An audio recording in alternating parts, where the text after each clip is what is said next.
Papunta po kaming Bulacan. Mag-repair ng machine. A few moments later.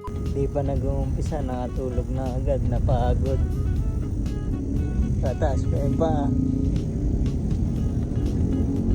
Aray ko! Nasaan na tayo? Dito na tayo sa Bulacan. Nakatulog ka kasi.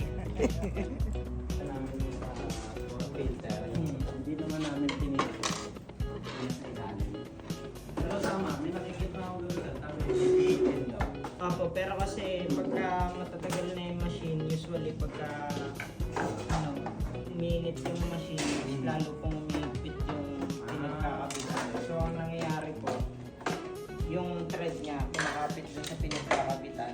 Pag pinihit niyo po, sumasama po yung pinagkakabitan. Pero wala naman talaga namin sa wala naman event eh.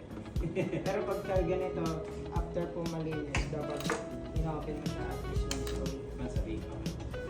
Kahit hindi ka mo lang gumagawa. Kasi the more na hindi mo ginagamit, mas mabilis pong bumumi. Kasi Nag-i-skill ka na sa loob. Tutuyo yung tubig. Tapos yung tubig pa natin. yan yung Scaling pa. malinis. Eh, sir, nalinis ko yan. Pero mga 2 months ago na. Eh, kasi madala naman yung event eh. Event talaga. Alam mo ba, pop up? Oo, ano na. Pero ito, Ito, event wala. yung system. Ay, ka? Inuman lang to boss. Ayos ah. Sarap mo pala kayo naman dyan eh. Aircon. Yes. So, mostly tumatagal naman ito ng mga na siguro 6 months. Pag sira po yan, makakita po kayo ng unique po. So, eto, hindi man ngayon, pero sa mga mga linggo, possible na masira po yan. In-heads up mo ito kasi baka isipin nyo pagkatapos namin gawin, nagkaroon ng problema. Which is, ito po kasi naglilig po talaga. Kung magkaroon natin ito sa pinaka-event. Kung may budget po kayo, i-upgrade na po. Ito po yung copper.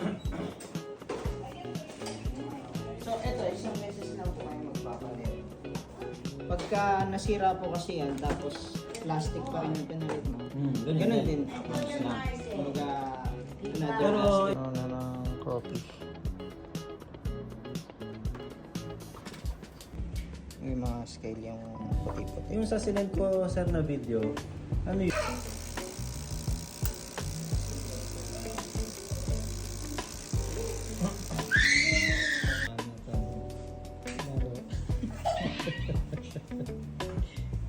Alam mo, magtatrabaho ka. Papalitan natin ito kasi ito plastic pa. Papalitan natin ang copper para matibay, para hindi na masira. Ang ginagawa mo, babrush ka na. Magaling mo naman magbrush. Ba't ba binabrush yan? Linis na siya. Malinis ba? Ang dumi. Ang dumi. Ang dumi nga.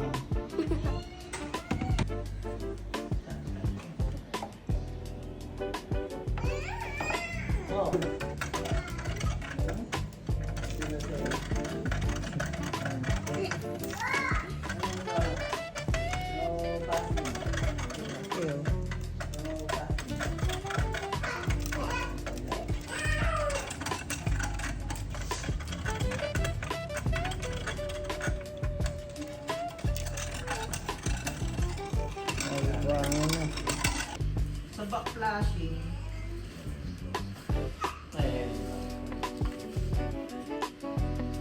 ito sir, nakita mo yung mga stain. Pwede mo gamitin.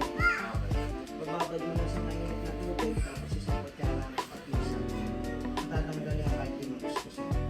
Kasi pagka yung kinukuskus mo, tapos yung scotch mo, isusulat.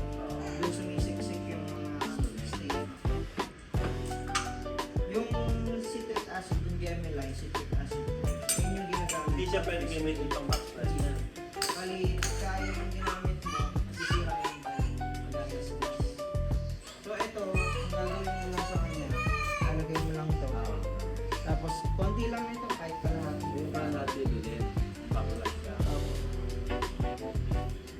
nagutom ka?